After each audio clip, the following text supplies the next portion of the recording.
Thank you so much. बड़े दिनों के बाद शनिवार कैनॉट प्लेस में मिला है। बहुत बहुत शुक्रिया आप तमाम सारे लोगों का जो यहाँ पे मौजूद हैं, कुछ सवाल पूछने, कुछ शो देखने और कुछ शो का आनंद लेने के लिए। सभी का बहुत बहुत शुक्रिया। जी ऑफ कोर्स मुझे मालूम है ये मुद्दा एनटीए और नीति 2024 जी आपने लिखा है। यकीनन मैं इस मुद्दे को मैंने कहा था कि मैं कल जरूर पूछूंगा। आपका नाम क्या है? मेरा नाम निखिल है। निखिल, आपने नीट का एग्जाम दिया हाँ जी। और आपने भी नीट का हाँ एग्जाम जी। दिया? आपने भी दिया? हाँ जी, बिल्कुल। जी ठीक है। मैं बहुत सारे लोगों का जिन्होंने अपेयर हुए एग्जाम पे ये मुद्दा जरूर रखेंगे और इसके साथ साथ पॉलिटिकल डेवलपमेंट की खासतौर से आईएनडीआईए के खेमे में क्या हो रहा है, कांग्रेस में क्या हो रहा है, इस पर बातचीत होगी। साथ साथ इस पर भी बात होगी कि एनडीए में लेकर और तमाम सारे मुद्दों को लेकर क्या कुछ हलचल है, इस पर भी बातचीत होगी। मेहमानों से अपना मैं पहले तारुफ कराएंगे। धनंजय जी बीजेपी के पक्ष रखने के लिए हमारे साथ मौजूद हैं, बहुत बहुत शुक्रिया, thank you so much. Inderjeet Singh Titu हमारे साथ मौजूद हैं, बहुत बहुत शुक्रिया। आरएलडी का पक्ष रखने के लिए दूसरी बार हमारे शो में आ रहे हैं, लेकिन मैं मान रहा हूं कि आज पहली बार शो में आ रहे हैं। ताली बजाइए इनके लिए, बहुत बहुत शुक्रिया। अच्छा, सत्ता का भी सुख अपना होता है ना, क्या बात है। राष्ट्रीय उपाध्यक्ष हैं, बहुत बहुत शुक्रिया। दानिश रिजवान साहब हम पार्टी से हैं, बिहार से आ रहे हैं, बहुत बहुत शुक्रिया, thank you so much. Ishan Tyagi ji Congress का पक्ष रखने के लिए कुछ देर में हमारे साथ मौजूद रहेंगे। कंचना यादव जी आरजेडी से हैं, बहुत बहुत शुक्रिया, थैंक यू सो मच। आज विपक्ष की बात और विपक्ष का जो तेवर है वो देखने को मिलेगा, बहुत बहुत शुक्रिया बिहार से, बहुत बहुत शुक्रिया। राघवेंद्र दुबे जी समाजवादी पार्टी का पक्ष रखने के लिए बहुत बहुत शुक्रिया, thank you so much. Swati ji बहुत दिनों के बाद शो में आज आ रही हैं, क्योंकि शो भी बहुत दिनों के बाद शुरू हो रहा है, बहुत बहुत शुक्रिया, थैंक यू सो मच। और अमित जी बहुत बहुत शुक्रिया, थैंक यू सो मच। बातचीत का सिलसिला मैं शुरू करूंगा।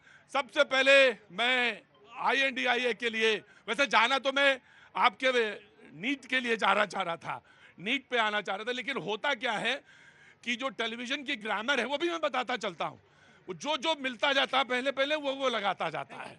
तो अभी तो हमको आईएनडीआईए की तरफ से मिलने हैं और अरुण जी से बेहतर कोई बताने के लिए है नहीं। तो अरुण जी पहला सवाल मैं आपसे यह जानना चाहता हूं खास तौर से कि यह कहा गया कि भारत जोड़ो यात्रा जो कि 10,600 किलोमीटर की थी, यानी हम पूरब से पश्चिम की जोड़ लें और दक्षिण से उत्तर की, उसका फायदा हुआ, लेकिन अभी भी कुछ प्रदेश ऐसे हैं जो चिंता का विषय बने हुए हैं। जी अरुण जी, ये डिस्कस हुआ, देखिए यह प्रतीक कहा जी गया पहले तो सीडब्ल्यूसी में?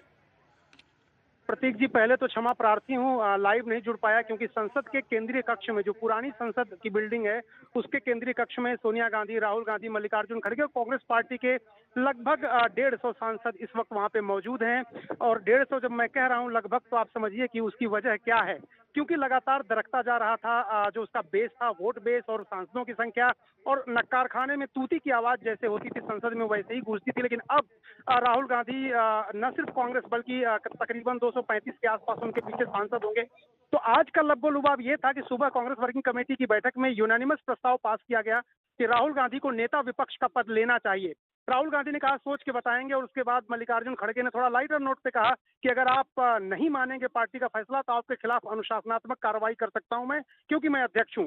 तो क्या अब जो बात बैठक है। चल रही है, हाँ जो बैठक चल रही है हाँ प्रतीक, वो इसलिए है क्योंकि कांग्रेस पार्टी का जो चेयरपर्सन चुना जाता है संसदीय दल का, उसमें राज्यसभा और लोकसभा दोनों के सांसदों का नेतृत्व वो करता है।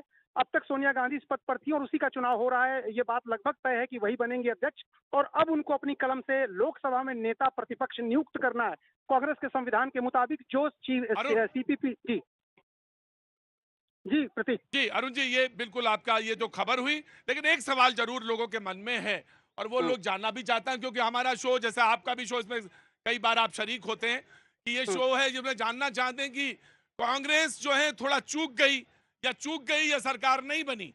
लोगों ने कहा कि विश्लेषण जब हुए लगातार पेपर में, अखबारों में और टीवी में जिक्र हो रहा है कि अभी भी शहर जो है वो साथ नहीं है।